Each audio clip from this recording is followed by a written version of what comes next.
Dapat na nga bang higpitan ang batas trapiko sa mga e-bike? Umaalma na kasi ang ibang motorista dahil kung umasta raw ang mga naka-e-bike, parang sila ang hari ng kalsada. Nasa frontline na balitang yan, si Bea de Guzman. Parami na ng parami ang mga electrical bike o e-bike. Sabi nga ng iba, parang ito na ngayon ang bagong hari ng kalsada. Ay, nako. Seriously? On a national highway? Sa panuntunan ng Land Transportation Office o LTO, may iba't ibang klase ng e-vehicles. Ang category L1A at L1B o ang mga e-bike na di pa jack pero electricity powered na rin. May dalawang gulong at maximum speed na 50 kilometers per hour. Ang category L2A at L2B ang mga e-bike na fully electricity powered at may maximum speed na 50 kilometers per hour. Sa mga pribadong daanan at barangay roads lamang pwedeng umarangkada ang mga ito. At ang sinumang hindi nakasuot ng helmet ay pwedeng pagmultahin ng 1,500 pesos. Pero hindi kailangan rehistrado ang e-bike at hindi rin kailangan lisensyado ang nagmamaneho. Mayroon pa ang category L3, L4 at L5.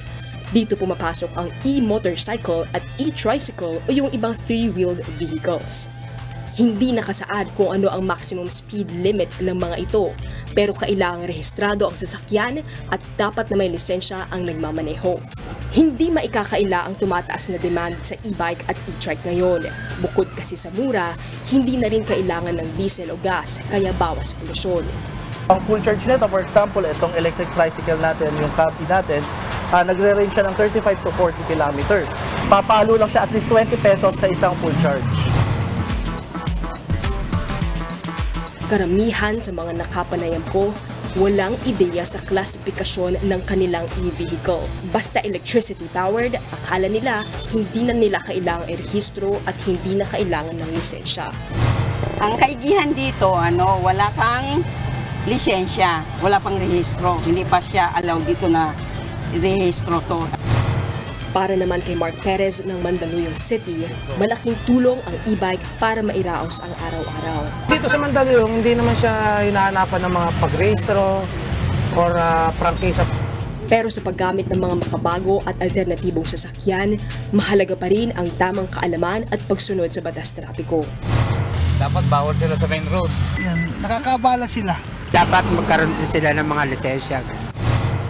Ayon sa Philippine Advocates for Road Safety, baka panahon na para repasuhin ang Republic Act No. 4136 para mas malinaw na mailatag ang mga panuntunan sa e-vehicles. Gumagamit tayo ng kalsada, kaya dapat meron tayong license. No? Dapat mas maging comprehensive na yung batas natin at umayon na dun sa panahon.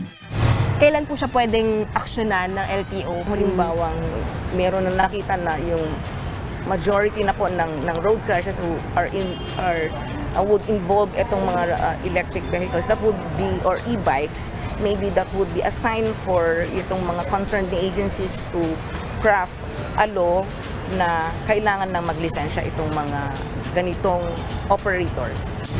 Share the road. Yan ang panawagan ng ilang e-bike at e-trike users. Pero ang sagot naman ng ilang motorista, hindi naman ipinagdadamot ang kalsada. Pero sana, share the road responsibly para iwas disgrasya. Nagbabalita mula sa Frontline. Bea de Guzman, News 5.